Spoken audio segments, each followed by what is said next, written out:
रिश्ता क्या कहलाता है कि आज के एपिसोड में हम देखने वाले हैं अरमान को फाइनली मेहर मित्तल की पूरी सच्चाई जो है वो वीडियो में पता चल जाती है, जिसके वजह से उसे बहुत ज़्यादा रिग्रेट होता है कि उसने 8 साल तक इस ऐसे इंसान पे भरोसा किया जो उसे अंधाधुंध कुछ भी बता रहा था और उसने अपने रिश्ते को भी तोड़ दिया था। अबीरा के साथ जो रिश्ता था वो भी टूट गया था सिर्फ और सिर्फ मेहर मित्तल की वजह से।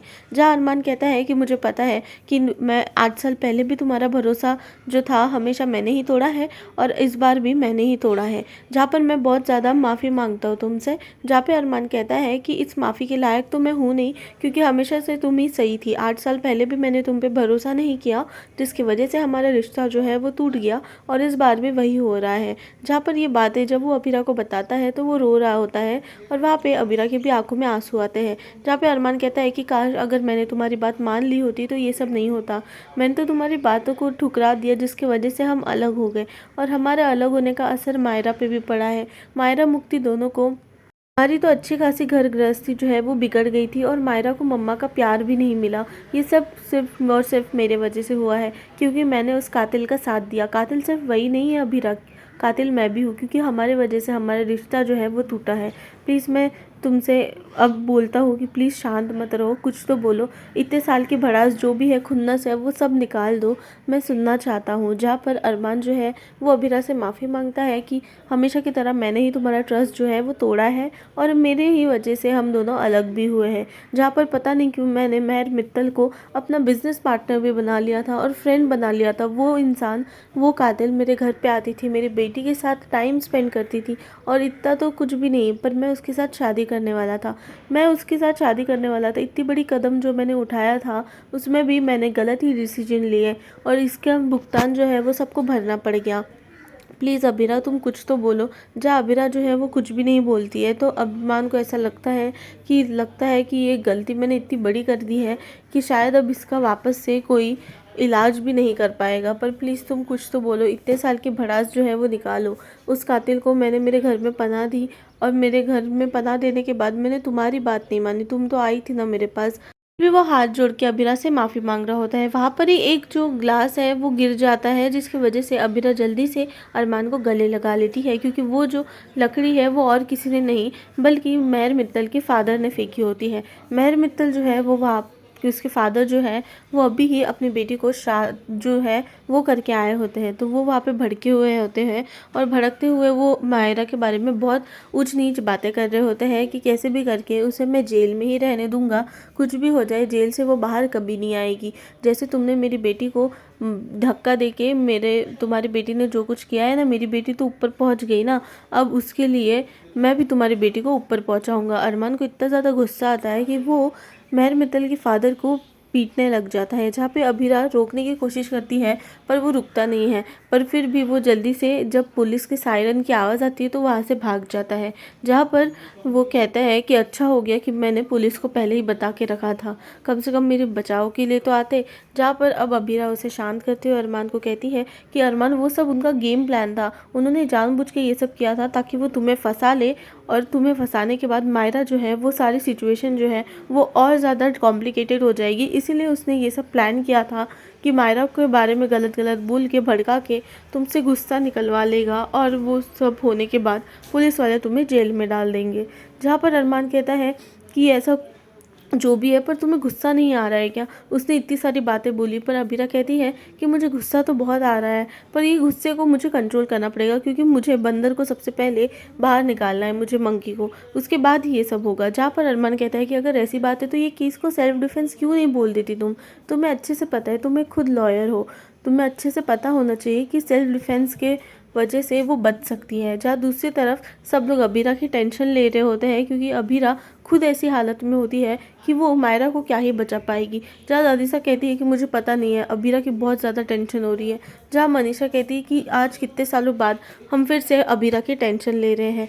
जहाँ पर अब विद्या कहती है कि उसकी टेंशन लेने की कोई ज़रूरत नहीं है, वो उसको तो कोई पड़ी ही नहीं है किसी की, और वैसे भी उसने 8 साल पहले भी जो किया था वो अभी तक सब लोग भूल गए क्या? इसमें कुछ मेहर की गलती नहीं है, इसमें उसकी भी गलती है। जहाँ पर मुक्ति जो है वो फाइनली उसकी माँ घर आ जाती है तो कहती है कि मॉम आप वापस आ गई, बंदर कैसा है, वो बहुत ज़्यादा रो रहा है क्या, आप उसे बचा तो लोगी? तो जहाँ पर अबीरा उसे बताती है टेंशन मत लो, जो कुछ भी हुआ है वो अच्छे के लिए ही होगा।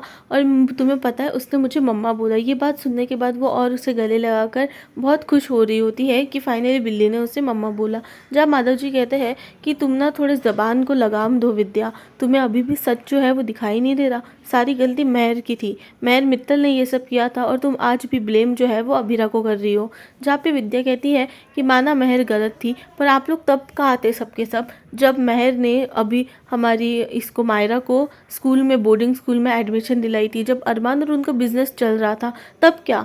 तो तब दादी साहब बोलती कि इतना भी मत नीचे गिर जाओ कि जिस इंसान ने तुम पर रहम किया उसे माफ़ करने के लायक भी ना बचो। क्योंकि तुम जो हो, तुम जो कर रही हो, तुम एहसान फरामोश हो रही हो उस इंसान के लिए जिसने तुम्हें छत दी। तुम तो ऐसी ही बन रही हो जैसे अभीरा ही गलत है। जहाँ पे तान्या भी कहती है कि माँ, वो एक माँ है, उसने अपने बच्चे को बचाने की पूरी कोशिश की। जहाँ पे विद्या कहती है कि नहीं, उसने खुद के बच्चे को नहीं, दूसरे के बच्चे को बचाना ज़्यादा ज़रूरी समझा। उसने अच्छा इंसान बनना ज़्यादा ज़रूरी समझा, एक अच्छी माँ या एक अच्छी बीवी बनना नहीं। जहाँ पर विद्या की बातें काट कर दादी सा कहती है कि तुम पता है तुम उसी पेड़ को काट रही हो जिसने तुमको छाँव दी थी। तुम भूल गई हो क्या कि जब तुम्हारे साथ कोई भी नहीं था इस पूरे घर में, तब उसी ने हमारा साथ दिया था। जहाँ विद्या कहती है कि मैं कुछ भूली नहीं हूँ, पर ये बात याद रखना कि जो मेहर ने किया वो भी गलत था और जो अबीरा ने कर रही है वो भी गलत है। जहाँ पर मुक्ति पूछती है अबीरा को कि माँ, आप ये केस कैसे हैंडल करोगी, क्या आपको सबूत मिल गए? जहाँ पर अबीरा कहती है कि नहीं बिल्ली, हो सकता है अभी थोड़ी दिन में थोड़ा सा रिसर्च करती हूँ तो मिल जाए। जहाँ पर विद्या जो है वो मासा से कहती है कि मासा, अबीरा जो है ना वो हमेशा से इकलौती सिर्फ और सिर्फ मुक्ति के लिए ही थी, वो कभी मायरा के लिए नहीं बनी थी। जहाँ पर वो उसका केस नहीं लड़ेगी, जहाँ पर अरमान जल्दी से उसे बचा लेगा। अरमान उसी वक्त आकर कहता है कि मायरा का केस मैं नहीं बल्कि अबीरा लड़ रही है। जहाँ पे आर्यन कहता है कि लगता है कि जो भी कुछ मनमुटाव थे वो मिट गए। जहाँ पे फूफासा कहते हैं कि ये बात तो अच्छी नहीं है, वो खुद को नहीं संभाल पा रही है, केस क्या संभाल पाएगी, कैसे भी करके उसे ये केस संभालने मत दो। जहाँ पे दूसरी तरफ वो रिसर्च पे लग जाती है कि कैसे भी करके उसे बचाने के लिए क्या क्या प्रिकॉशंस लेने चाहिए, वो ये सब बातें कर रही होती है। कि तभी दूसरी तरफ सब लोग अबीरा से कहते हैं कि अबीरा को ये सब नहीं करना चाहिए बिकॉज वो खुद का ध्यान नहीं रख पा रही है, तो वो केस कैसे लड़ेगी। ऊपर से वो अनप्रैक्टिस्ड और एडवोकेट है, उसे प्रैक्टिस भी नहीं है। जहाँ पर ये सारी बातें जो है, ये सारे सवाल जो है वो सब एक दूसरे से करने लग जाते हैं कि आखिर अरमान तूने ये केस क्यों नहीं लिया। तो वहाँ पर अरमान का जवाब होता है कि मायरा नहीं चाहती थी कि मैं उसका केस लड़ूँ, मायरा चाहती थी कि अबीरा उसका केस लड़े। जहाँ पे विद्या कहती है कि ठीक है, ये सब अगर तू बोल रहा है तो ठीक है, उसको केस दे देते हैं, पर क्या तुझे इस बात की गारंटी है कि वो मायरा को बचा पाएगी? क्या वो मायरा को जेल के बाहर ला पाएगी? ये क्वेश्चन जो है वो विद्या जो है वो सामने रखती है कि क्या मायरा जो है वो जेल से बाहर आ पाएगी? क्या अबीरा इतनी ज़्यादा प्रैक्टिस करेगी कि मायरा जो है वो 2 दिन में ही बाहर आ जाए? जहाँ पर ये सारे सवाल जो है वो विद्या करके सबको अभी भी अबीरा को ही गलत बताने की ट्राई करती है। जहाँ पे अब दादी सा कहती है कि हाँ वो करेगी क्योंकि वो एक माँ है, और एक एडवोकेट को प्रैक्टिस लग सकती है पर एक माँ को अपने बच्चे को बचाने के लिए प्रैक्टिस नहीं लगती। दूसरी तरफ जो अबीरा है वो मुक्ति को बोलती है कि तू मुझे स्टार्टिंग से बता कि उस दिन क्या क्या हुआ था, तुम लोग कहाँ कहाँ गए थे, तुमने क्या क्या किया था। जहाँ पर मुक्ति थोड़ा थोड़ा भूल जाती है और वो खाने का प्लेट लेकर भी अपनी माँ को मनाती है कि माँ प्लीज़ खाना खा लो। तो वहाँ पर अबीरा कहती है कि नहीं, मैं बाद में खा लूँगी। जहाँ पर अबीरा कहती है कि मुझे .1 की भी मिस्टेक बिल्कुल नहीं चाहिए, .1 की भी बिल्कुल मैं कुछ नहीं कर सकती। मुझे साफ साफ बता बेटा, याद कर, अगर तुझे नहीं आ रहा है तो तू याद करके मुझे बता कि आखिर उस दिन क्या क्या हुआ था। जहाँ पर अबीरा कैसे भी करके याद करके जल्दी से एक बोर्ड पे सब लिख रही होती है। उसी वक्त अरमान वहाँ पे आता है और मुक्ति को कहता है कि बेटा तू चले जा, ये जो खाना है ना कि तूने भी नहीं खाया है। तो मुक्ति कहती है कि नहीं, मैंने तो खा लिया है, पर खाना जो है वो अबीरा ने नहीं खाया। अबीरा जल्दी से चिल्ला देती है उस पर, जहाँ पर कि वो फिर जाने के वक्त मुक्ति को गले लगाकर उसे समझाती है कि बेटा सॉरी सॉरी बेबी गर्ल, मुझे ऐसा चिल्लाना नहीं चाहिए था। पर मुक्ति इतनी समझदार होती है, वो कहती है कि ठीक है मम्मा, कोई नहीं, मुझे पता है कि आप कितने ज़्यादा प्रेशर में हो। जहाँ पे मुक्ति वहाँ से चली जाती है तो अरमान जो है कुछ किताबें लाके अबीरा के केस के लिए मदद करता है। जहाँ पे अरमान कहता है कि ये लो, ये मैंने कुछ तुम्हारे लिए केसेस लाए हैं, कुछ बुक्स लाया है, अगर ये तुम्हारे कुछ काम आ सके तो अच्छी बात होगी।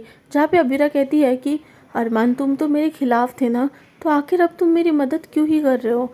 जहाँ पे ऐसी बात बोलने के बाद अरमान जो है वो कहता है कि मुझे पता है हम दोनों की मंजिल एक है, रास्ते अलग है तो क्या हुआ, पर मंजिल तो हम दोनों की एक ही है ना। इसीलिए मैं तुम्हारी मदद करना चाहता हूँ, क्योंकि जो चीज़ तुम ढूंढ रही हो, जो चीज़ तुम करने की कोशिश कर रही हो, वो गोल तो हम दोनों का है। तो दोस्तों, आपको ये एपिसोड कैसा लगा मुझे कमेंट सेक्शन में बताना भूलना मत। और अगर आप चैनल पर नए हो तो सब्सक्राइब करना। मुक्ति से ज़्यादा मुझे इस इसमें समझदार तो कोई लग ही नहीं रहा है। जैसे मायरा जो है वो समझदार नहीं है, पर मुक्ति जो है वो बहुत काम नेचर की है। और अगर मायरा का बिहेवियर